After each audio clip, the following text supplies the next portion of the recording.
All right, welcome everyone to another Peaceful Solutions certification class. Glad you made it again. All right, you can be seated. If you recall, the last teacher, Chris, left off on chapter 2, the effects of character within the family. That's what we'll be talking about tonight. Before we get started, I want to review just a few things that the last teacher went over and what we're trying to accomplish here in this effects of character within the family and getting across to our students. If you'll go to LP2C in your book, in your manual there, we're going to be looking at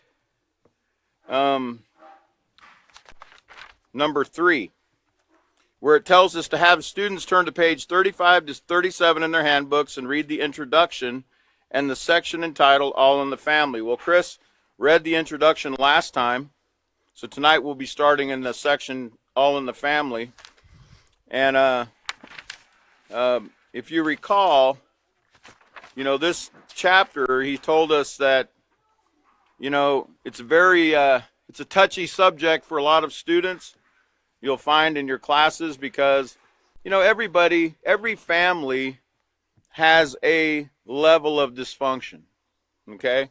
As a matter of fact, just to give you kind of an idea, that word dysfunction, the first 3 letters in that word D-Y-S, it means abnormal, difficult, imperfect. Now, everyone here would agree we're not perfect, right? Because we're here learning the peaceful solution. So, we're trying to perfect our character, okay? But none of us are there yet. So that means that all of us have a level of dysfunction, okay? Dysfunction. D-Y-S, it means difficult, abnormal, imperfect, and wanting or lacking, okay? And there's some other words you can think of that start with that same 3 letters, D-Y-S, like dystrophy, like in muscular dystrophy, which means abnormal nourishment, abnormal nourishment of the muscles. And then there's a word called dyslexia, I'm sure you've heard that, which means difficulty in reading, speaking, or picking out words, okay? So dysfunction just simply means, that it's difficult, abnormal, imperfect. No family is perfect, okay? Now, they can become a perfect family through learning, getting the information, practicing as a family, helping one another come to that goal of becoming the best that they can be in their families. And as Chris said in the last class, even if you're in a family, if you find yourself in a family where, there's a lot of different things going on that are negative. For instance, possibly someone in the family using drugs. Maybe you have an alcoholic father. Maybe possibly your mom's involved in some kind of negativity, or even your brothers or sisters. You can choose yourself to take this information that you're learning in the peaceful solution and become an example to your brothers and sisters and to your parents. We don't have to do what everyone else is doing. We can choose a different path than what others are taking, no matter how old we are. Okay? The youngest child can determine in their mind that I don't want to do the things that I see other people doing around me. I want to make better choices for my life. And you can do that. Anybody can do that. Anybody can choose to do it at any age, at any time. Okay, and that's the beauty of the peaceful solution. But they got to get the information. They've got to have, the knowledge. Remember, knowledge is power. It empowers us to learn what the traps are, what we need to avoid to become the best that we can be. Okay, so as I said, let's turn over now to page 35. Because Chris went over this last class, but I want to just give you a couple of things to think about. In that thought cloud at the top of the page 35, It says character education as taught by the Peaceful Solution Character Education Program is a whole new way to socialize our children. The Peaceful Solution. Well, I know when people see that word socialize, they might tend to think that's talking about socialism. Well, socialism is just a form of a government. This is not, the word socialize that's used here, it means to interact. It's a whole new way to interact. It means to behave in a way that's acceptable to society.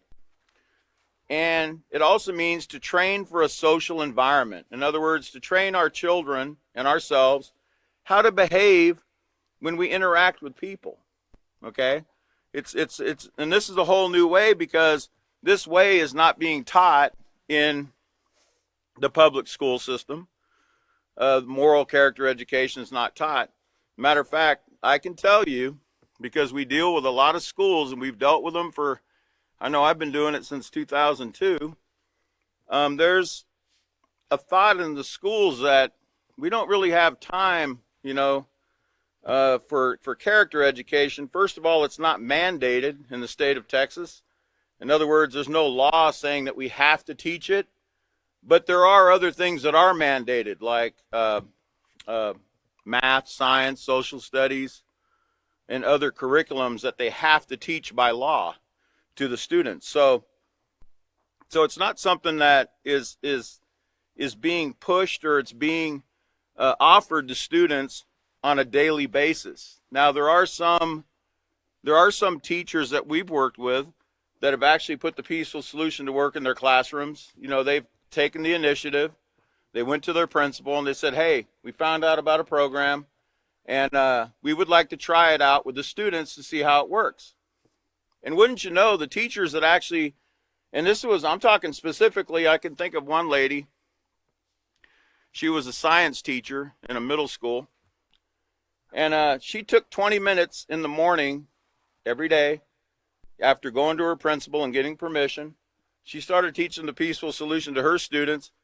And, she said, at first it was like spinach or cod liver oil to the students, because it was kind of like, what is this? What is this stuff?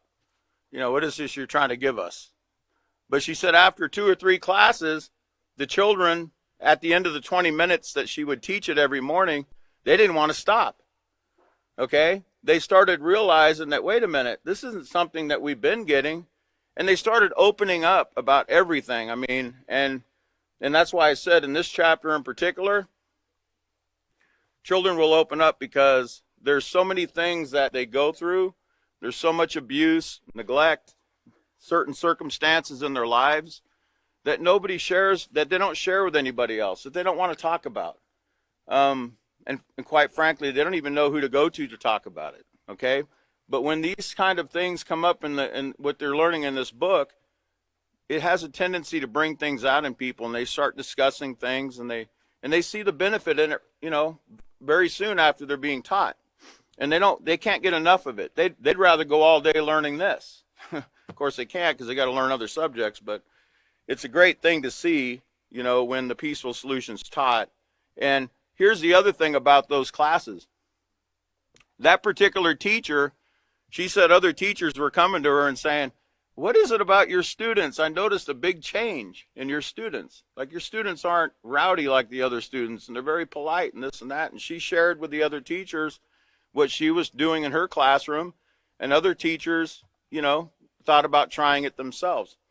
I don't know that they did, but I can attest to this one woman that did, and she had great, remarkable results. But you have to teach it. It has to be taught.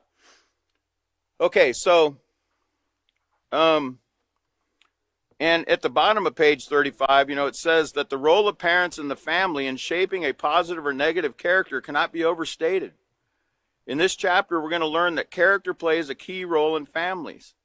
Negative or positive character has the ability to destroy a family or strengthen and build the family unit. And, of course, we don't want to see any family be destroyed. Just to let you know, we have hundreds of people sent to the Peaceful Solution from agencies like CPS that there's some caseworkers that want to keep families together. They want to see the families, there's problems, there's abuse, there's neglect. From sometimes one parent, sometimes both parents. Sometimes there's issues just with the children that they're trying to address. But I don't know. I've seen a lot of things that have the potential to destroy a family. Okay, that things that are taking place in families that we see in the people that are sent to us. But the great thing about the peaceful solution is we know that since this family has never been taught moral character yet, that this is all new to them, once they start learning even the most basic things in the peaceful solution, you start to see a change come over the parent, okay? Because remember, knowledge is power. It's enlightenment. It turns a light bulb on in their brain. And they're hearing things that they've never heard before. They're getting information. It's like seeds being planted in a garden, okay? Things being planted in their head, and it starts to grow. It starts to take root sometimes, and sometimes it's slow. But oftentimes you see remarkable results in a very short period of time, okay? It's not like waiting on a tree to grow 4 years, or something like that. But you'll see sometimes within 1 or 2 classes, a person's mind starts to open up and they start to see the world in a different way. They start to see their family situation in a different way. It's just the thought has to be planted. The idea has to be planted in the mind, because remember, the mind only has what's been put into the mind up to that point. And you can't consider something that you haven't been taught, right? It has to be put in the mind, okay? That's why this is called a character education program. Program is key because you have to program the mind like you program a computer. You have to download the information into a person's mind so they can, like on a computer, pull up that information and consider it, okay? And hopefully use what they've learned and practice it and experiment with it and see if it actually works, because it does work, and we know it works. We've seen some remarkable results with a lot of people with the Peaceful Solution Character Education Program when it's taught, as it's written. Okay, so let's go ahead and turn over now to page 36 and get started on All in the Family. Now, when I think of All in the Family, I think of when I was growing up, that was a very popular TV show. And, Archie Bunker, and his son-in-law, Meathead, he called him Meathead, Michael Stivic. Let's see, Gloria, his daughter, he called her little girl. And then his wife, who he called Dingbat. Very insulting, okay? But this is what I was brought up with. This is what I watched, my family sat me in front of every week. It was a very popular show. And, I kind of saw in my family the Archie Bunkers, and I saw the things that took place. And I'm not putting my family down by any means, but I saw the dysfunction like I saw in the Bunker family, in my own family. But then I also saw a little bit of the Brady Bunch, I saw 6 children, grandma, mom and dad. Grandma was like Alice, right? And there was times that we were like the Brady Bunch, things kind of went well, and, dad tried to, teach some little moral to a story or something at the end of the show, right? So there was a little bit of both. But in my family, there was a whole lot of dysfunction, and I think I was the biggest cause, okay, of the dysfunction that was going on. But then again, remember, was the Peaceful Solution Character Education Program around in 1962? No, not yet, right? And by the time I was 8 years old in 1970, it wasn't being taught in my elementary school. Yeah, we had police officers. I mean, in my age, you never saw a police officer in a school unless they were bringing a dog to show you their dog, okay? So you could pet the police dog or something. Now, police live in schools, okay? And they have offices in schools. They have what they call those places where they have police, those posts. You know, they have these posts, and just like they have in Walmarts, because so many people are stealing at Walmart, they got to have a police officer there, 24 hours a day to make sure, that they can handle the person that's stealing. But anyway, I don't want to get onto a rant about All in the Family, but when I think of All in the Family, that's what it conjures up in my mind. It's not something positive, okay? And remember, it's because the world isn't being taught to think that positive character is cool. But actually, positive character is very cool, okay? It's very cool because it's really cool to be treated the right way, okay? If you actually saw the peaceful solution being practiced on a daily basis by everyone in your school, in your classroom, and by everyone that you interact with on a daily basis at the grocery store, at the gas station, wherever you go, in traffic, it would be pretty cool. It would be really cool. You would love it, okay? Because you would have peace of mind because everyone's practicing, this positive character that we're learning here. And that doesn't bring harm to anybody when you practice positive character.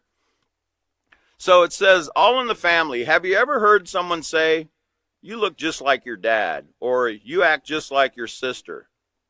Genetics account for similarities in both our physical and our character traits.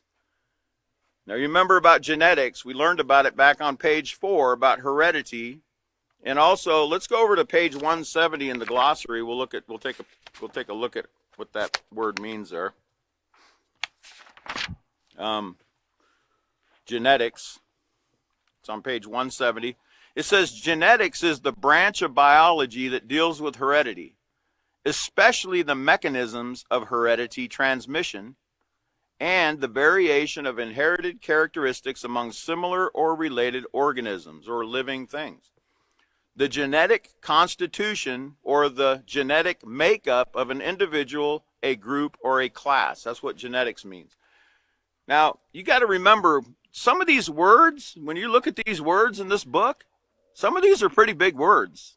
That's why we like to break them down in the Peaceful Solution, because this is only a junior high book, but some of the words I never even heard in high school, okay?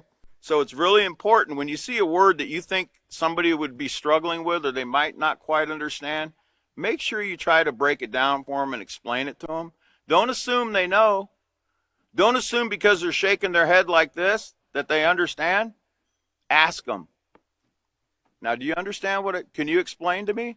Because you'll find out a lot of times they thought they knew what it meant, but when you ask them and they answer, you can find out if they really actually understand fully what it means, and you can actually guide them to understand fully what the word actually means. It says, so genetics. For instance, does your mom cry at sad movies? Do you? I used to. I don't have time to watch TV anymore, but there would be times that I would cry when I saw a movie that was a sad movie. Okay, or if I heard a sad song, I would cry. If the music was just right, they know how to pull your heartstrings in those songs. Okay, these artists know how to make to make the tune to pull at your emotions. Okay, it's very emotional. And it's the same thing with TV. Did you know that when you watch TV, you're actually in a trance state? That's why when mom comes to ask you to take out the trash when you're in the middle of a show, you're like, right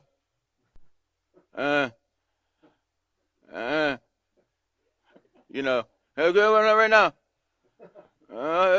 Wait a minute. Because you're so focused on you're like in a trance state when you're watching television, okay? And it has the ability to play with our emotions, to actually make us think that we're in that situation. And then you start crying, etc. But if you cry at sad movies like your mom, this could be a result of inheriting compassionate character. Remember what compassion was. Let's go back to page 29 real quick, and we'll remind ourselves that word compassion. Compassionate means to care about the needs of others. If you see that someone feels down or sad, you care enough to try and help. For example, your friend lost your wallet, you forego your plans and you help her look for it. That's a compassionate person. It's somebody that cares about other people's needs. You know, it makes me think about my mom. I'm going to talk about my experiences, okay, because that's all I can draw from at this time. You know, I'm a human being. I went through some things, and I can understand what's being said here, and I can look back now, and I can kind of see how these things worked out. What I'd have known then, what I know now. But that it says that, in other words, you have empathy for the characters in the movie. That word empathy means the ability to feel what others feel and to identify with their experiences. It reminds me of my mom when I wouldn't eat any of my lima beans, okay? You know, lima beans. Beans, to me, is bad enough. Lima beans? No way. Okay, so when I was 6 or 7 years old, I had a napkin handy, and when Mom wasn't looking, now, Willie, did you eat all your beans? Yeah, Mom. You know, but they were in that napkin, you know, folded up in my pocket. And she would catch me sometimes, and you know what she would tell me? Now, you know, there's children right now in other countries that are starving right now, you know, and I'm thinking in my mind, well, send them my lima beans because I don't want them, okay? And she was trying to, in her own way at that point, in that situation, she was trying to teach me empathy, okay? She was trying to teach me compassion for other people. That, hey, look, you need to understand that, you know, not everyone has food like you're being given. You need to appreciate it. You need to be thankful for it. Well, that was easy for her to say. I just never, and I still, to this day, I'm almost 60 years old, and I still don't like lima beans. Okay, now you'd have to put a whole lot of ketchup on it or something to maybe, or possibly some barbecue sauce or something to hide it because I just couldn't. I've never been able to eat them. But she was teaching me in her own way there, you know, the character trait of of compassion. It says family members also share personality traits. Okay, remember what personality is, our likes, dislikes, our social skills, etc. But unlike character traits, which are sometimes inherited genetically, like, you know, behavioral traits, okay, like aggression, okay, shared personality traits are often learned behaviors. A learned behavior is something you see and then practice, okay? They say monkey see, monkey do. You know, not like any of us are monkeys, but we tend to imitate what we see, okay? And a lot of things that we start to like and take hold of are things that we see other people doing, okay? And that's another reason why we got to be very careful about what we're doing in front of other people, because people learn from us too. You'd be surprised how closely people are watching you. Okay, really, you don't think they're watching you, especially as a teacher in the Peaceful Solution. They're watching you very closely. You know why? Because in their mind, you're teaching moral character, you're already perfect. That's what they're thinking. They're thinking that you've already got this down. I like to remind my students that, look, we're all in the same boat. I might be a little more advanced than you because I've been teaching this a lot longer, but if I didn't have this in front of my face constantly, I would forget how I need to behave too, how I need to be socialized by the Peaceful Solution and taught how to interact with people and how to behave, how to conduct myself. So we're all in the same boat, teacher and student, okay? So it says, a learned behavior is something you see and then practice. It's developed over time and within certain environments. For instance, do you like to go fishing? Anybody here like to fish? I love fishing. I'm from Alaska. You got to love fishing, okay? But you know what? I've never picked up a fishing pole in Texas. And I've been in Texas since 1999. Have not picked up a fishing pole one time. Don't even desire to. You know why? There's not real fish in Texas. I'm used to 100-pound king salmon. You know, we're talking about, you know, and we're talking about fish that it takes you an hour to get to the bank. riverbank, you know? Okay? Because they fight. They don't want to, you know, so it's a different type of fishing, and the fish look different, you know? In Alaska, a 5-pound trout, a rainbow trout, looks like a rainbow. It's very beautiful, and it's very tasty. And I used to love pulling them out of the river when I would fish, and I would gut that thing and take the guts out, and I would put that thing right on the frying pan. Or I would take some foil, and I would take a little bit of butter, possibly some potatoes, and I would chop them up, stick them in that foil, and just throw it on the fire.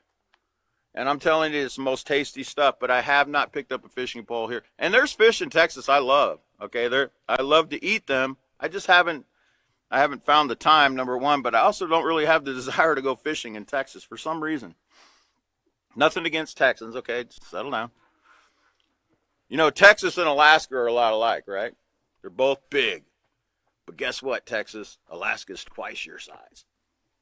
Twice your size. Okay, let me move on. I don't want to start any trouble here.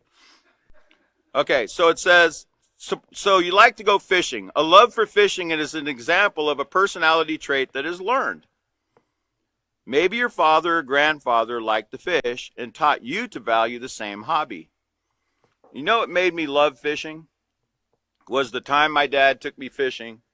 And now the first time I went fishing was not a great experience, I can tell you, because I did not know you don't drink lake water. Stagnant lake water, you don't drink it. When I drank that lake water, I just took a little sip because I was thirsty. And for 6 hours on the way back from Fairbanks, Alaska, all the way back to Anchorage, Alaska, all I can remember is throwing up. I got sick from drinking the water. I didn't know you don't drink stagnant water. But the next time my dad took me fishing, I actually caught a trout. And you know what I caught it with? A piece of a hot dog. A piece of a hot dog. My dad told me to try it. And I tried it, and I caught a fish. And my dad was like, wow, look at that fish. And it was probably, only about, a couple pounds. It wasn't real big. But my dad, he put that love for fishing in me, by really building me up when I caught that fish. I knew it wasn't that big, but boy, my dad made me think that was the biggest fish that was ever caught. But I learned to love fish, and I learned to value fishing. So it says, the excitement of catching your first fish and being praised for your efforts made it an experience you learned to value. Remember values. Our values, most of our values are coming from who? Our parents. Okay, they taught us what was important when we were growing up. And we got some new values along the way now. And we've dropped some of the things we used to value. We used to value some, you can value negative things too, not just positive, right? So you can shed those negative values. And that's what we're hoping to do here, is accentuate the positive and eliminate the negative, right? So it says, you therefore have acquired that personality trait. Of course, the same character and personality traits will not be common to all members of the family. For instance, my sister's probably never picked up a fishing pole. I don't remember ever fishing. Okay? But I do remember my brother's fishing. But it says, it might not be common to all members of the family because along with shared traits, each person is born with qualities that are unique. No two people think or act exactly alike. Even identical twins. I told you in a few classes ago that you can be conjoined twins and still have two different brains, and you have completely different goals and dreams and ideas and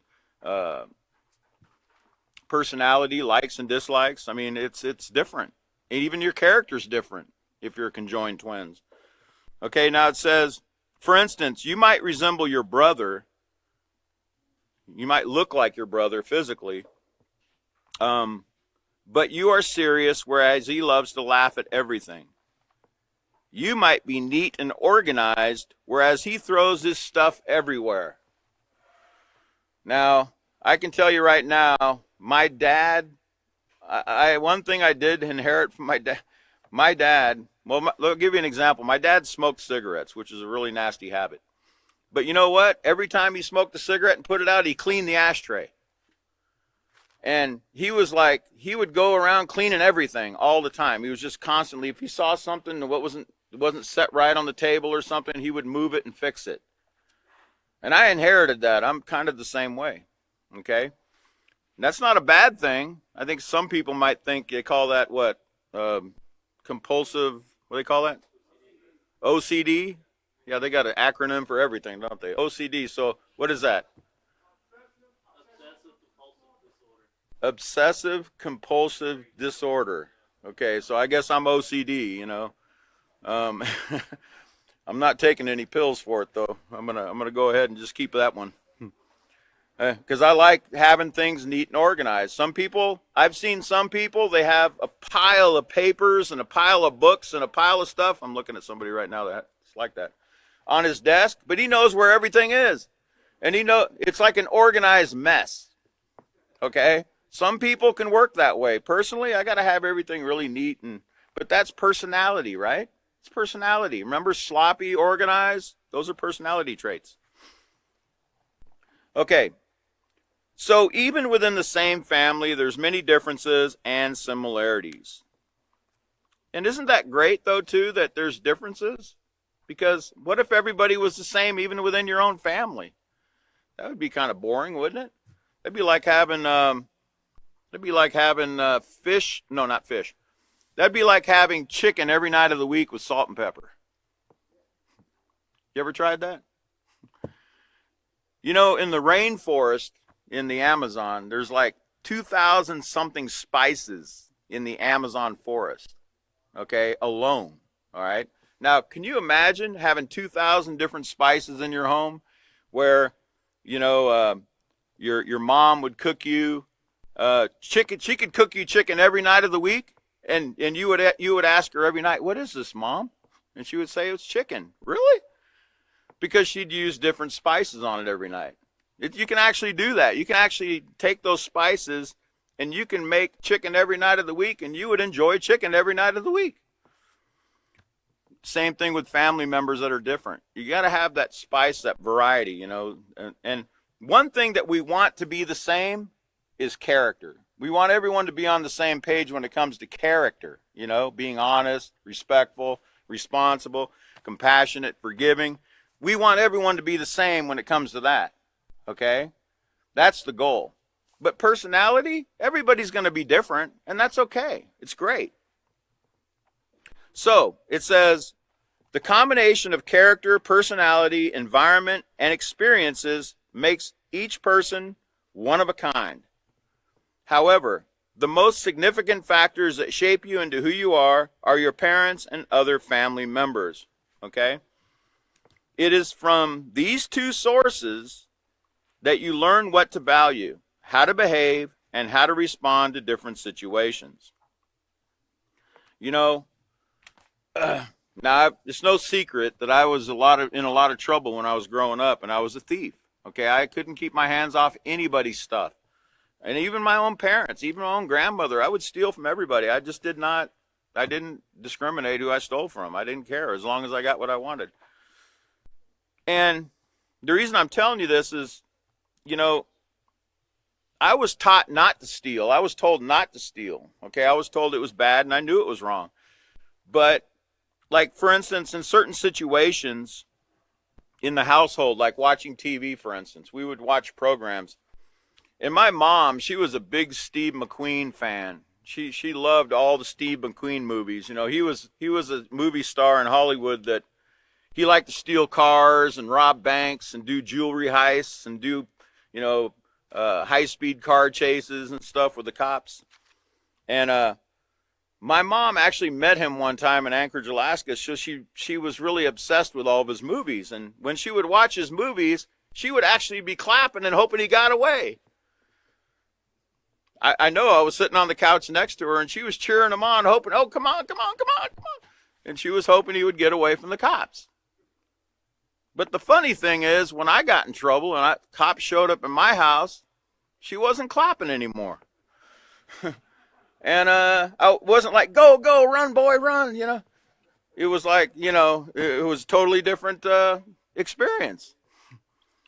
Now, she didn't mean to do that. Okay, she didn't understand. Remember, she wasn't taught the peaceful solution, so she didn't understand that everything that we see in our home growing up, it helps to shape the way we think and the way we feel and the way we behave. Okay? It shapes it. It molds us. Okay? And it's very confusing when you're being taught not to steal, but then you see people applauding for people that are stealing, or they're doing something bad on the television, right? We need to be careful of that. You know, we shouldn't be promoting any kind of negativity, negative behavior of any kind, stealing, bringing harm to somebody. You know, there's a lot of movies out there, you know, also that have a lot of, they call them action comedies, where people actually get hurt, but they do things to make it funny, so you'll laugh at somebody's pain and suffering. And that's actually going against teaching compassion that we just learned about here. We want people to care about how somebody feels if they're suffering. We want someone to actually care that that person's suffering and want to try to help alleviate that suffering. But if you're programmed to laugh at that, guess what? It's going totally against what we're trying to instill in a person, that care, that compassion, that caring for other people. So remember, it's from these two sources that we learn what to value, how to behave, and how to respond to different situations. And all of these help to shape your character. If you're expected to complete chores, do homework, or help to take care of a younger sibling, you are being taught responsibility, okay? Now, I know when you're a child, when you're young, I know I was young once too, believe it or not, okay? We don't look at chores like, my parents are trying to teach me responsibility, so when I grow up, I can clean my house. We're not thinking that way. What are we thinking? You're ruining my show. You want me to take the trash out? Don't you see I'm in the middle of, gun smoke or whatever it was? Yeah. I mean, we're really going back now. But we don't think of it that way. We think of it like, what? Dishes? What do you mean? Dishes? I don't like doing dishes. It makes my hands crinkly. Makes my skin all crinkled up. I don't want to do dishes, Mom. But we need to realize that, again, by that act of them asking us to take the trash out, or that act of them asking us to do the dishes, or any kind of chore, they're actually teaching us a positive character trait. As long as they're asking us to do something that won't bring harm to yourself or somebody else, they're actually trying to instill within us a positive character trait. It's called responsibility. And we learned about responsibility on page 17 and page 29. Let's go back and look what responsibility means, just to get it in our head. Page 17, responsibility, it says being responsible is another trait you should want to make part of your character. Being responsible means to be accountable and answerable for your actions. It reminds me of somebody I met long ago. And she was very well-to-do, very rich, per se. Let's just say she was brought up in a very, very high-class society, okay, high society. And somebody asked her to vacuum something. And you know what she said? What is that? A vacuum? She's going to ask me to vacuum that? Vacuum? What is that? How do you even use it? How do you even turn it on?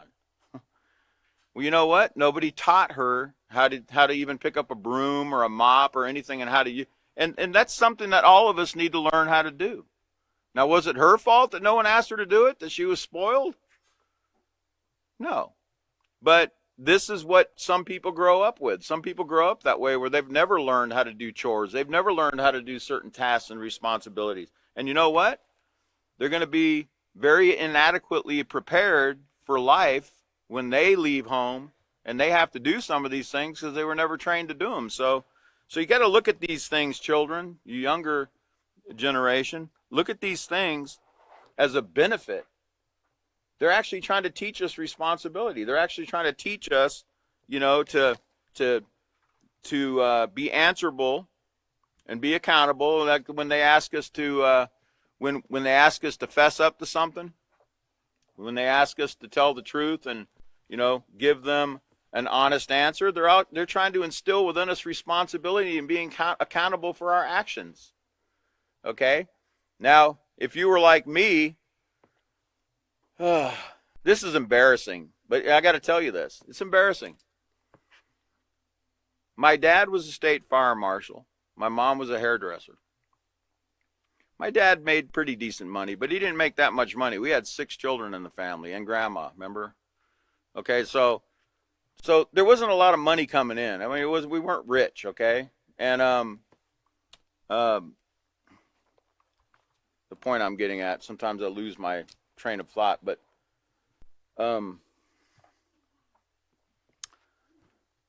we weren't rich, and I know that my dad did the best that he could, my mom did the best they could to provide us things, but I became very unthankful because I wasn't getting the things that I saw other children in the neighborhood getting, like new mini bikes, new bicycles, new motorcycles, etc. My mom said, I'm never going to buy you a motorcycle. It's a 2-wheel coffin. I'm never going to let you have one of those. And so I started becoming very unthankful, okay? Because I become unthankful, I started to think, well, if I can't get it from my parents, I'm just going to go take it. And I would go out and I would steal things because I didn't appreciate the things that my parents were actually providing for me at that time. Okay? My parents provided me breakfast food, but you know what? I didn't want cream of wheat, and I didn't want puffed rice, and I didn't want puffed wheat. I wanted Count Chocula. I wanted Frankenberry. I wanted the sugary stuff, that wasn't healthy for me. But my parents, they provided what I needed. It's just that I wanted what everyone else was getting. And I thought, you know what? Well, if my parents aren't going to get it, I'm going to go get the money to get it myself. And I would go and steal money, and I would actually go buy groceries. And I would bring those groceries home and put them in my closet. And I would eat groceries out of my closet when my parents weren't looking. Because I became unthankful for the things that they were providing. I wasn't looking at it that way. I was just looking like, well, they're not giving me what I want. But they were trying to teach me to be thankful for the things that I had at that time. Let's go back to page 29, look a little more about person or responsibility. Responsible on page 29. Responsible and reliable. Okay, it means always doing what's necessary to complete the task and be dependent on. For example, your parents have an emergency and must leave the house urgently. They're not worried about leaving you with your younger siblings because they know they can depend on you to care for them while they're gone. So along with that word responsible, you see the word reliable and dependable. Okay, those are tied in with responsibility. Okay, let's go back over to what we were reading here on page 36. So if you're expected to complete these chores and do homework or help to take care of a younger sibling, you're being taught responsibility. If your parents insist that you eat only nutritious foods, then you're being taught to value your health. Again, it goes back to, I didn't see the value in the healthy food. I didn't see the value in the lima beans, or I didn't see the value in the cod liver oil that my mom was trying to give me. At that time. I see it now because I'm more educated and I understand what those things do to help us, in our health. But when you're young, you don't see those things as clearly. If you have older siblings who are patient with you, then they are, by their example, helping you to develop the trait of patience. These are only a fraction of the ways your parents and other family members can help you develop your character and personality. Okay? All right, so on this next page, 37, it tells us to write a short autobiography that includes some of the character and personality traits you share with your family. And it says, are there any common traits that are peculiar to your father or mother's side of the family? For instance, do doctors, policemen, or teachers run in the family? Then write about some of the things that make you unique. And this is something you can have students do. Sometimes class time doesn't really permit them to sit there and do all that in a class because you only have so much time, but you can give it to them as extracurricular activity as well. And I was thinking about, I told you my dad was a fire marshal, but I can only tell you, without the teaching of the Peaceful Solution Character Education Program, I made some really bad choices. And I don't think psychologically I was trying to get back at my dad when I set fires all over the place. Do you know my dad actually had to arrest me once for a fire I started? My own father. I started it in a hotel bathroom, playing around with matches. And my dad, he's an arson investigator, and he came to that and he said, "What did that little boy look like?" What? And then he checked my school and found out I wasn't in school that day. And he took me home that day, and I'll tell you, I got restricted for a long time, but he also sat there and showed me pictures of what those things could lead to for somebody. Showed me pictures of people that had been burnt in fires. And he tried to instill these things in me, this care and compassion and this responsibility and this honesty and things. He did the best that he could, not knowing the peaceful solution. But I told you, I wasn't very cooperative. I really didn't care. I didn't really care about anything. I don't know what was going on in my mind, but I just know that I didn't listen, and I should have listened to my parents, the things that they were trying to teach, because again, they were trying to instill these traits in me in their own way. Okay? So let's look over now. Let's go back to LP. Let's go back to page LP2D. And let's look at number 4. It says, tell students that because family plays such a vital role in the development of character, some problems within the family are extremely harmful to children. Ask students what problems they think can exist within a family that could hinder the development of positive character. And it tells you their answers will vary, but might include like abuse of any kind, alcoholism, depression, mental problems, and so on. And accept as many answers as time permits. Have students turn to page 38 and 41 in their handbooks and read the section entitled, When There Are Problems at Home. Read and discuss the narratives about Ricky and Shantae's experiences found on page 43 and how these affected their character. And allow time for students to answer the questions that follow the stories. So let's go over now to page 38, When There Are Problems at Home.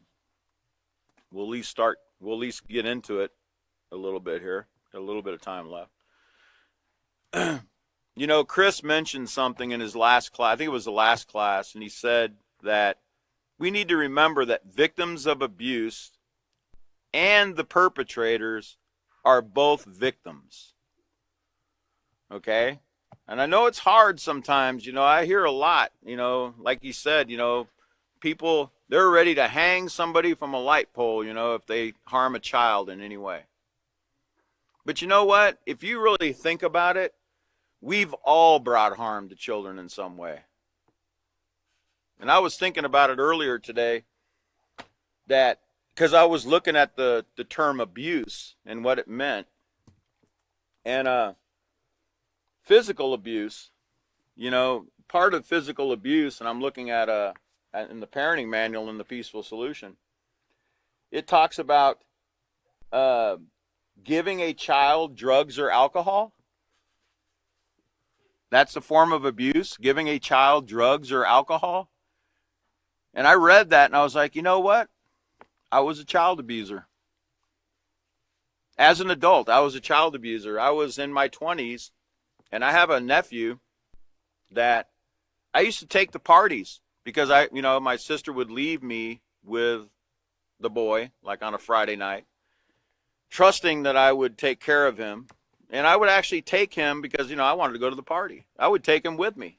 He was only like 4 or 5, the cutest little thing. And everybody loved him. Everybody loved him. They loved him so much that they offered him some hits on their joint. They offered him a sip of beer. And I allowed them to do that. And I did it myself, and we thought it was funny. That's child abuse. So you know what? I stand guilty of child abuse. Okay, so if you think back in your life, and if you look at all the different forms of physical abuse of a child, I'm sure you could probably think to yourself, you know what? I'm probably guilty of that too. So remember what I said. All of us are in the same boat. We're all in the same boat. And the more education we receive in the peaceful solution, the more we start to realize, you know what? I'm really not as, I mean, when it comes to abuse or it comes to, treating people the right way, I'm not what I thought I was. I mean, I'm actually lacking very much myself. I'm not saying I do that anymore. This was years and years and years ago. But that same boy, when he was 13 years old, this was in the 1990s, he started listening to, and children, I want you to listen to this because you think things don't influence you? You don't think that influences are powerful? He was listening to rap music when rap music first came out and you had the gangster rap. And my sister, she would find those gangster rap CDs and she would throw them away or she would burn them. And he would get upset because mom kept taking his CDs and burning them. She wasn't buying them for him. He was getting them in some other way. But she started noticing that he started sagging his pants and, he was talking like he was from the hood. And she noticed that it was coming from the music that he was listening to, and she pointed it out to him, and she said, I don't want you listening to that. I don't like what you're becoming. And he was like, oh, Mom, you don't know what you're talking about. It's not affecting me, Mom. It's not affecting me, Mom. And she kept continuing to, when she'd find the music, she'd get rid of it. But, he kept finding ways to get it. Well, one day, the one who thought it wasn't affecting him skipped school with his friend. They burglarized the house, stole a gun. Long story short, that night at a party, he was playing around with the gun like they do, the gangsters, and he shot his friend in the head and killed him. And he did 20 years in Walla Walla State Prison over that. He was only 14 years old when he committed the crime. Now, he got out a couple years ago. He's doing really great, and he's actually a prison advocate now. But you know what? He'll be the first to tell you it's affecting you. It's affecting you. Okay? We need to be very careful what we're allowing because this is getting into what we're going to be talking about neglect and abuse of children, okay? So when there's problems at home, I'll get started here. It says, just as you are an individual with your own likes and dislikes, your own unique way of thinking, feeling, and behaving, so too are your parents. No two set of parents will raise their children in exactly the same way. Parenting styles differ from one home to the next and are a combination of many factors. That reminds me of when I was growing up, my mom had what she called a rat list. She called it a rat list. It was a list of everything I did wrong while my dad was gone. And that list would be long. By the time Dad got home at 5:30 or 6, it was a big, long rat list. And she would, as soon as he walked in the door, she'd be like, she'd hand it to him and say, you need to deal with this. And my dad, it'd been a long day, probably just like his way of dealing with it was a little different. Okay? My mom would just write it all down. My dad would just take what my mom wrote down and he would get the belt out and probably get one lick for everything I did on that list, right? But there wasn't any real discussion about what I did. There wasn't any real teaching about, hey, what you did was wrong. You don't need to be doing that. Here's why not. There wasn't the things explained. It was just pretty much, well, here's the belt because you did it. So they both had a different parenting style, okay? It says, as an adult's experiences, values, and character define what kind of parent he or she will be. Although most parents treat their children with love and respect and provide them with safety, food, and shelter, there are some parents, because of their upbringings and choices, who are verbally, emotionally, physically, and even sexually abusive to their children. Remember again what Chris said. They went through abuse, and it's a continuing cycle. Okay? If there was no intervention, if there was never any intervention to where somebody intervened to help the individual at some point and give them the information they needed to break that cycle, And you know, I've found that the only thing that works to break that cycle is teaching this moral character education. That's the only thing that'll work. Okay? It has to be taught to an individual so they can break that cycle. They got to have the knowledge, the information. They have to have the teacher, the right environment, get the knowledge, the information, and then start practicing it. And they can break that cycle. I don't care who they are. I don't care how many children they've abused. I don't care how they abused them. They can change. Remember what Chris said? You're not hardwired. There's no one hardwired for it. Okay? You can be rewired. Okay? You can rewire a person. In these homes where there's all this type of abuse, parents are often negligent. You know what that word negligent means? You can write this down in your next to your that word negligent. It means careless. Remember what I said? Some parents, they'll actually buy their children violent video games that are doing violent executions and high-speed car chases, killing cops, stealing things, and they don't even know that's what they bought for their child.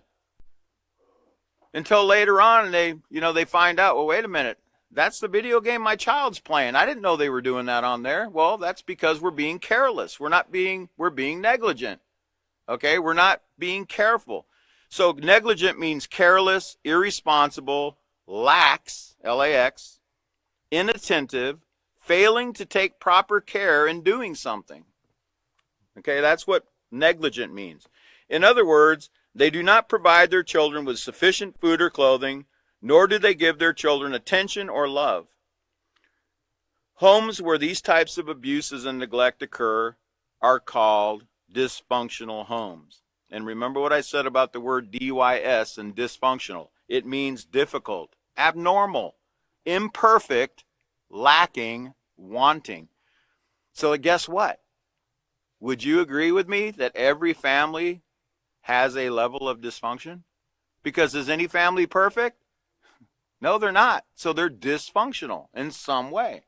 There's different levels of dysfunction, but they're all not functioning properly and perfectly like they can once they get this information and they start practicing it together as a family, or even just one person in a family, like I said, takes hold of the teachings that are here and practices them with their family, practices them in, even though everyone else around them might be doing what they're doing, they can still choose to make the right decisions and behave the proper way in their home.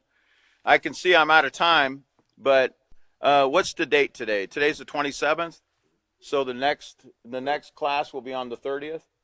The next Peaceful Solution Certification class will be on 12/30 at 5:30 p.m. I hope you'll join us. And remember, take these things that you're learning and share them with others, and go back over the material. Prepare yourself for the next class. You're all doing a great job by getting here. I commend you, and continue. Let's continue to build that positive moral character that we desire to see in everyone. So thank you, and we'll see you next time.